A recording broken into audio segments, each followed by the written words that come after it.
I just want to do God's will. The kind of revolution that the world needs is a Christian revolution. If you want a miracle, you've got to expect it to happen. You are the recipients of God's grace and God's blessings, and you rejoice in that reality.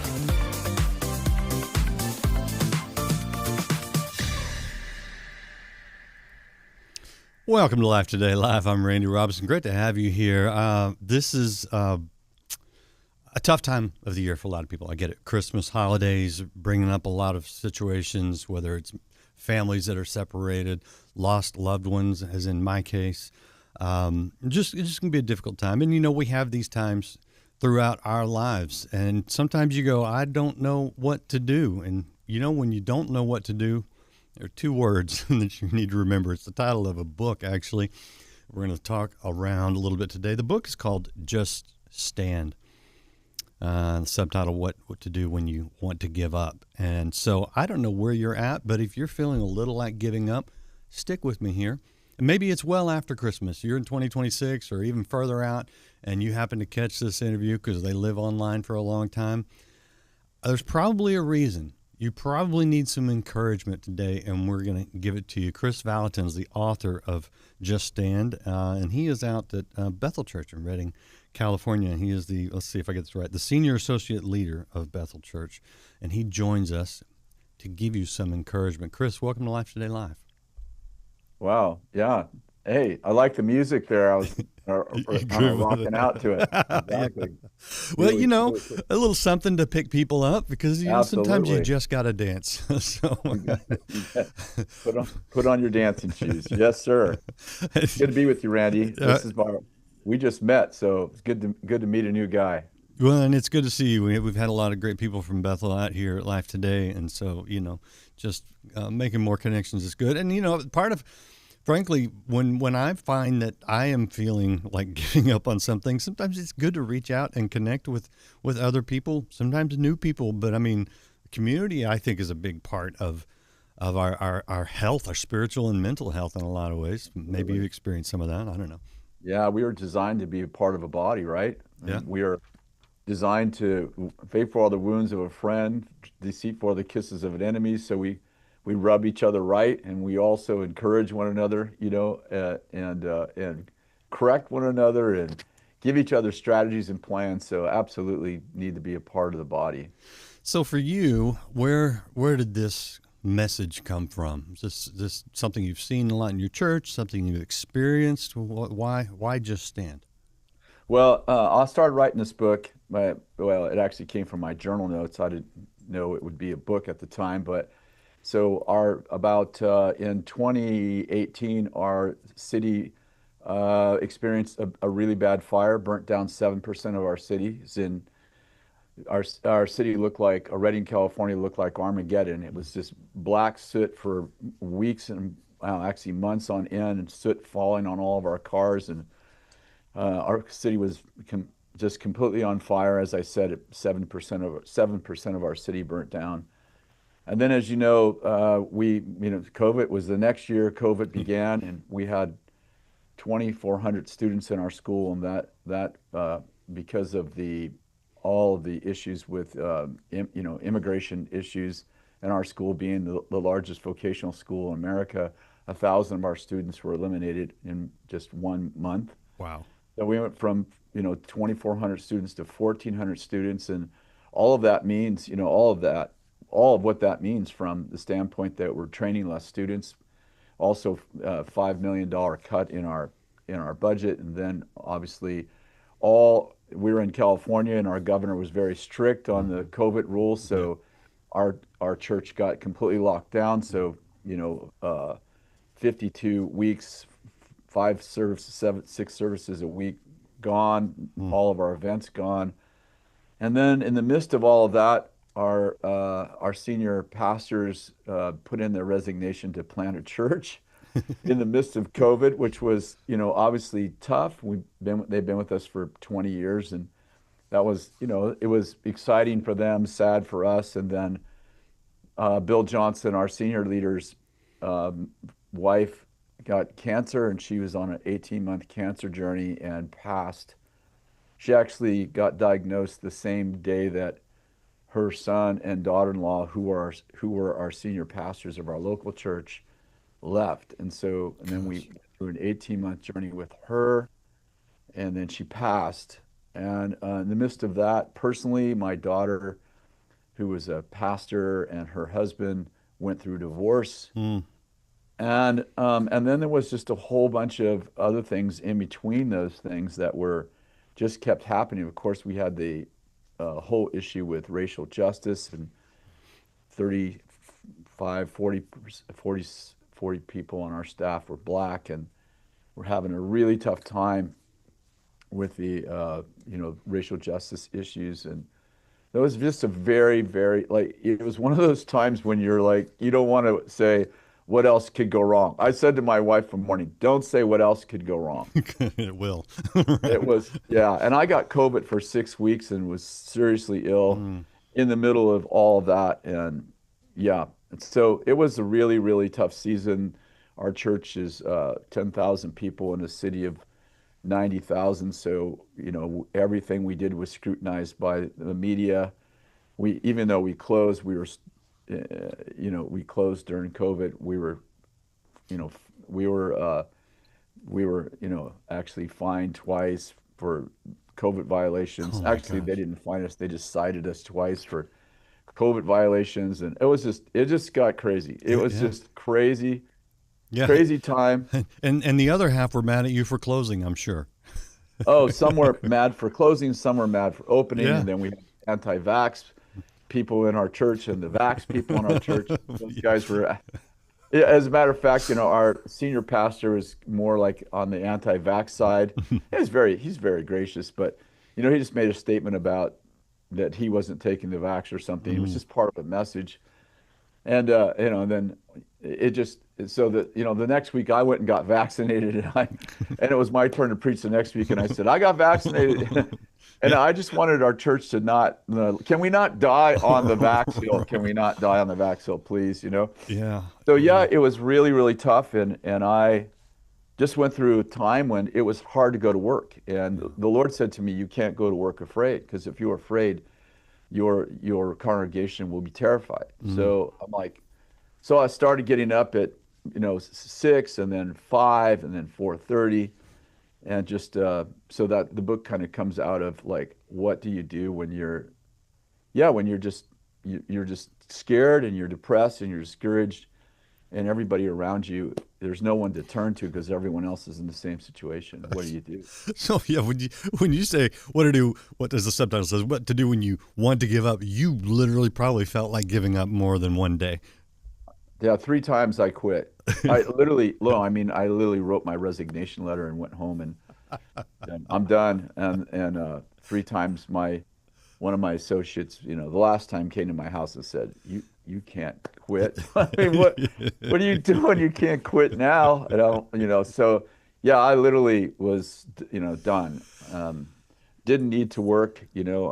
I put away enough money so I didn't need to work, and I'm like, why am I doing this? Right. And that's why, like, one of the sublines of the book is, vision gives pain a purpose. Yeah. And if you don't have a vision, then you're without a vision, you're kind of either chipping rock or you're not freeing angels. As Michelangelo said, I saw the angel in the stone, I carved to set it free. If you can't see the angel in the stone, you're just chipping rock. Well, and what's interesting about that quote is the way he saw it was to get rid of everything that didn't belong. That's how he brought the angel out of the stone. Did you find there were some things in your life that just didn't belong and kind of needed to be cleared out? Yeah, like fear, right? Yeah. And fear is a great storyteller, Randy. You know that, right? Fear is a great storyteller, and the one thing that happened is I literally was having a hard time getting out of bed, and I finally said, Lord, what do I do? He said, I want you to write down every day 3 things you're thankful for. Mm-hmm. So I started getting up, like I said, 4:35, and I would just go get in my bathtub, and I would just lay there and think, okay. And the first day, Randy, I'm embarrassed to say this, but it took me probably 15 or 20 minutes to think of one thing I was thankful for.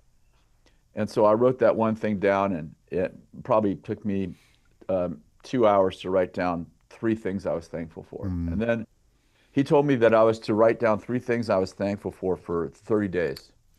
So the next morning I got up, got in the tub, I read the first three things and struggled through writing down 3 more.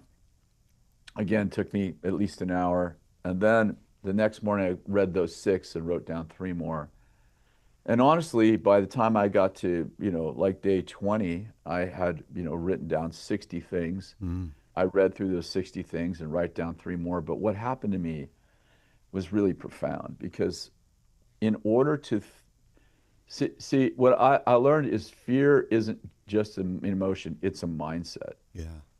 And if you can change your mind for 40 days, and I had 30 days of writing down these things, but if you could change your mind for 40 days, you can change your life. But you have to proactively tell your mind, these are the things we'll be thinking about, because otherwise your mind goes into, it goes into normal mode, and it starts to just tell you all the things that could go wrong. And by the time I got to probably, I don't know exactly, but day 12, 13, or 14, I would wake up and I'd be looking forward to this exercise. I'd be reading those 3 things that I wrote every day. And I'd have, by that time I'd have 20, 30 of them. And I just started to come out of it. And not only was I thankful, but I started to be full of faith. Yeah. Full of faith. Yeah. So gratitude would be a big thing. Exactly. Yeah. So do you think when you look back on that time, especially, I mean, because nobody wants to go through those kinds of difficult seasons. Pain avoidance is, you don't have to teach pain avoidance. It just comes naturally. It does. Is there purpose in that, or is it just part of this messed up world that we have to deal with? No, I actually think that we're forged in the fray. It's amazing. One of the things that I started realizing, and this is a part of that 30, 40-day journey. I mean, actually was obviously a year and a half of it, honestly. But I mean, the beginning, the laying a foundation was us, as I was reading through just the scriptures, realizing that, it was Gideon in Judges 6. He finds his identity in the fray. He finds his identity in the fight. And he's actually forged in the fight, right? He's reduced down to 300 men, an impossible situation. The battle strategy is ridiculous. It's like has to do with, get some jars and, get some, blow some trumpets and get some candle. It's just like ridiculous. And, I noticed that David's life is forged in the fray. He's called to be a king, but, he's chased for 17 years by the king. King Saul, and then, Joseph is a man called to be the leader of a country. He ends up in slavery, he ends up in prison, and he's forged in the fray. And it's like, I realized that often it's in the fight that we find our identity. It's often in the fight that we find our identity. And one of the best examples is King Saul. When King Saul gets anointed king, he doesn't, he's the very first king of Israel. So he doesn't know what to do, and he goes back to farming. And the whole picture of him, the video of him is he's behind a plow, and he hears, I think it was the Amorites at the time. They put this decree out to the elders of Israel and say, if you want to make peace with us, gouge out your eyes and give them to us, and then we'll make peace with you. And they say, well, let us see if we can find someone to save us. And the Amorites are like, all right, go see if you can find someone to save you. And then, Saul is, he's plowing, and he hears people weeping and crying, and he's like, what's going on? And they're like, the Amorites are, they're going to overtake us, and they want us to gouge out our eyes. And it says, when Saul heard that, he said, the Spirit of the Lord came upon Saul. And so he's anointed king. He's called to be king, but he doesn't become king until he's in the fray. Yeah. And so one of the things that we have to realize is that hard times are actually designed to mold us into the women, the men that we're supposed to be. And actually, it's very difficult to find your purpose without being in the fray. Yeah. And oftentimes God prophesies to people. For example, as we point out, Joseph prophesied he's going to be great. But greatness doesn't happen until he goes through the test, and the test is what molds him, makes him, it forges him to become the man he needs to be in the fray. Look at Esther. Maybe you were created for a time like, maybe you came to royalty for a time like this, but it was in the fray that her purpose, her ultimate purpose and destiny is actually forged, and she becomes the deliverer of the Jews. So yes, I think that if we could find a purpose for the challenges of our life, hope comes, but also we begin to yield ourselves to the process. Yeah. I remember God gave me this beautiful business, and he gave me 5 prophecies in my first business. If you go into business, I'll bless you. And by year 5, and we were broke, we were destitute, things were hard. And I said to God, you told me if I went into business, you'd bless me. And he said, you were building a business and I'm building a man. And he said, 15 years from now, 20 years from now, this will all make sense. Yeah. Okay. I love that. So the other picture we see, and it's crazy because we don't see it sometimes at the time, but man, you look in scripture, it's all over. Okay. So the Israelites, right, delivered out of Egypt and slavery, and a destiny of the promised land, right? God's promises, right? Just you would talk about standing on his promises, right? But in between, there's the desert, and there's an interesting passage, Deuteronomy 8:2, right? He says, remember how the Lord your God has led you all the way in the wilderness these 40 years to humble and test you in order to know what was in your heart. Ooh, that's good, Randy. But we think we've been delivered and God has a destiny, and we just completely are surprised by this desert in between, but it has a purpose. And that's exactly what you're saying. I mean, so you talk about in the book, Just Stand, which I'll show people again. This is the book. It's available wherever you get books. It'll help you just walk you through wherever you're at. So it's a great resource. But you talk about tough circumstances being that's sort of that catalyst to our destiny. It's the desert is the test so that we can possess the land. And I think this is an ongoing thing. I don't think it's like a one-time thing. How do you when you look back now, how do you see that desert, that dry period where you had to learn to live day by day on what little manna from heaven that you could find? Well, I think first of all, being thankful for the little things that are happening every day. And, in the midst of the ordinary, there's extraordinary going around all the time. And, the Lord he's not the light at the end of the tunnel. He's the light in the tunnel. And we have to realize that in the middle of hard circumstances, God is close to the brokenhearted. He's close to the weak. And so one of the things that happens in hard times, in weakness, is that God draws close. He's the opposite of a human emotion. Like, we as humans, especially Americans, like, we do not like pain. Our friends are in pain. We're like, yeah, okay, well, call me if you need me, But the Lord is more like the Good Samaritan. He is close to those who are in pain. And I think that we can take advantage of these times when we realize that God is close to the humble, to the brokenhearted. And I think that's really, really important. So just making times for God to be close. Secondly, I think imagining with God, because one of the things that happened in COVID is that every day became unpredictable. Yeah. And the Lord said, I'm a lamp to your feet and a light to your path. Yeah. Light to your path seasons are great because you know where you're going. A lamp to your feet is like you don't know where you're going, so you really have to trust the tour guide. And the Lord said to me, as a prophetic guy, he's like, you're accustomed to finding a lot of security in knowing future present, like knowing where you're going.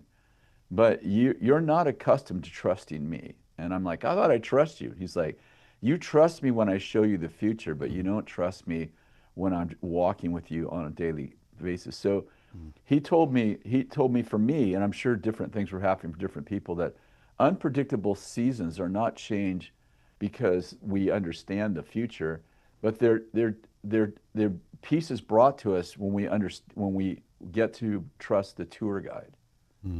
And so one of the things that happened in my life, and I think in the life of so many people, is we began to trust the tour guide. It's like, God, I don't know what's going to happen tomorrow. City's going to be closed. The city's going to be open. We're going to get fined. These things are going to happen. People are getting sick. Several people in our congregation died from COVID. With the non-vax people in the middle of our own matriarch dying, we prayed for her, for her to be whole and well. And we've seen so many people heal from the same disease she died from. It was very confusing and disheartening in some ways.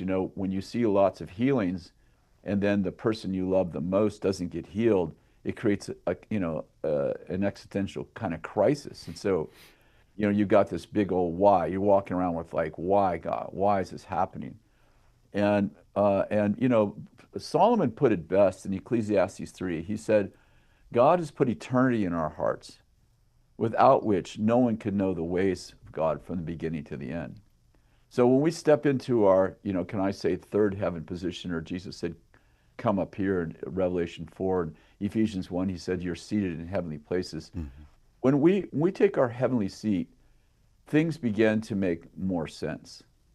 But when we refuse to, when we refuse to step into our heavenly place and we just stay in our earthly place, life can become really confusing. Yeah, no doubt. And I don't intend to pick on you guys, but I have some charismatic friends, or Roberts University. I got plenty of friends that, and it can be hard because they think somebody's faith has failed or that God has failed when they pray and someone dies. And I experienced that. I lost a younger sister. She was 40 and she died of cancer. But if you look at it, Lazarus experienced, he was raised from the dead. Yeah. And died again. So exactly. You got to go, okay, well, what's going on here? Well, I mean, when Jesus had somebody lowered down in front of him through the roof for healing. Reading that yesterday. Yeah. Okay. What did he say first? Did you pick up on what he said when they're like, hey, our friend desperately needs healing? What does he do first? He looks at him and says, your sins are forgiven. Yeah. I think maybe there's some priority there. And then he goes, oh, you wanted him healed? Well, sure, I'll heal him. But the ultimate is our sins are forgiven. Why? Because of eternity. Because of eternity.